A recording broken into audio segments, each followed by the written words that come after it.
have one more, but it's the shortest poem in the book. Okay. Oh, I have one more. It isn't the shortest poem in the book. This is about me when I was a kid. This is in Nebraska.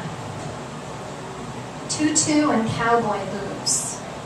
I am barely 5 when I climb out of my bedroom window and hang upside down from a pin oak, knees cupped over a branch, arms dangling toward the lawn, faded yellow from the Nebraska sun.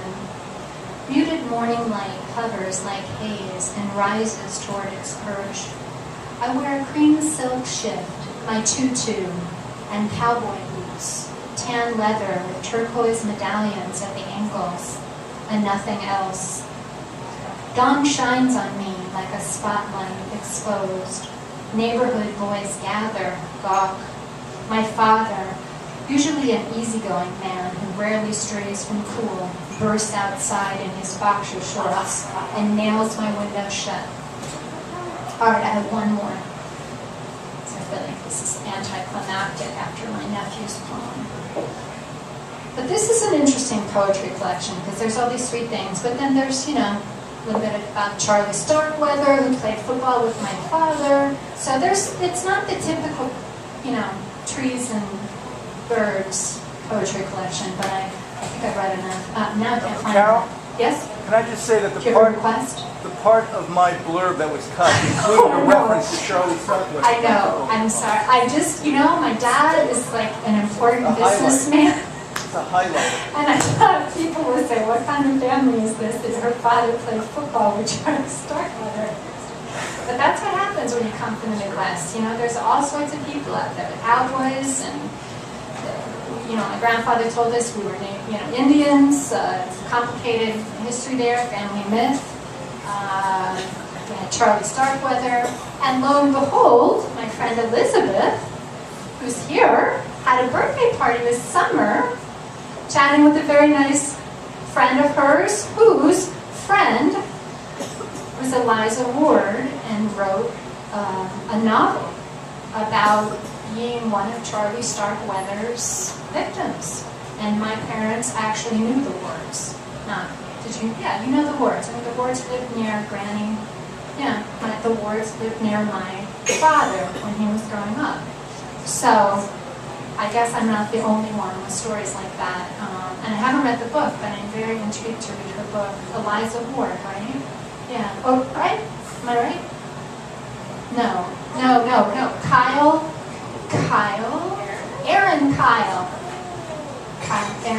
right. Yeah. So, but she wrote her, now I'm messing with the story. I'm sorry. I was a journalist. This is like, you know, you're away from journalism. Right. Her friend is a friend of the woman who wrote a novel. Eliza Ward did write a novel about her family. So anyway, I'm rambling. I'm not going to read the Charlie Starkweather poem, however. Or should I? Should I read it? Yes. All right. Who's Charlie Starkweather? Oh, well, it's in the poem. Okay, good. I'm going off script here. All right. Tried to be, scary y'all. A Thug Like That is on page 8.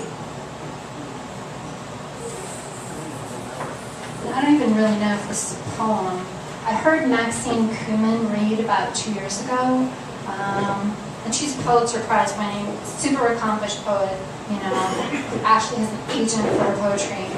And she talked about how some of her poems lately are just rants. And I thought, hey, that's cool, because some of mine are rants. I guess that's allowed then. This is somewhere in between a rant and a prose poem. So, A Thug Like That. I still think about the French girl in the kibbutz, a dancer with chestnut curls and alabaster skin, delicate, taken by the British guy with dark chocolate waves and big blue eyes. A real movie star kind of guy. Friends alone in our room. Everyone would blame her, she said. Didn't want to tell, so we dumped cow dung in his boots. Sometimes I think about the girl from Penn, gangbanged by fraternity boys before my freshman year. Didn't think that kind of thing happened in the Ivy League, such a fine Philadelphia campus. The big red brick frat house loomed empty all year, their sentence. Can't forget Sandy Hoyt. Raped, strangled, dumped in a leafy Connecticut woods when I was a girl. Pretty Sandy with her curvy hips and long blonde hair. All the boys had crushes on her. That man who did those awful things lived down the hill from us, from our small brown colonial. Wonder about that woman from work who shot her fiancé at the front door. She survived. He survived. She went to prison. A pretty girl, Filipino, with nice tan skin, petite and boyish, but dainty too. She could sport John Lennon frames and still look feminine cute. Funny, she'd gone to Los Angeles to study law, of all things. Remembered something about a mass murder my parents talked about when reading In Cold Blood, Truman Capote's nonfiction novel about Dick Hickok and Perry Smith, Midwestern boys who killed 4 people out on a Kansas farm in '66. Perry did all the killings, calling Dick's bluff. Both sent to death row, the corner, then the gallows. I asked my mother, and she said it was Charlie Starkweather instead. Went on a shooting spree back in '58 with his 14-year-old girlfriend, Carol Ann Fugate. Charlie killed a gas station attendant, Carol Ann's mother, stepfather, toddler sister, and 7 more. Men went looking for Charlie, and my grandfather taught my mother how to use a gun.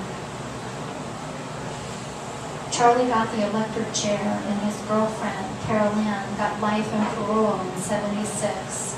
Movies got made, Badlands, Natural Born Killers, based on that couple's killing spree. Charlie played football with my father in junior high. A clean-cut Nebraska boy, my dad. Who'd have ever thought he'd know a thug like that? That's nice.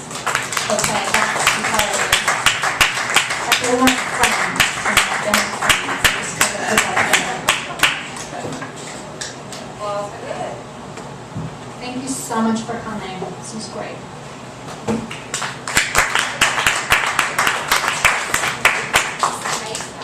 I left my pipe up there? It's a telephone. That is not a pipe.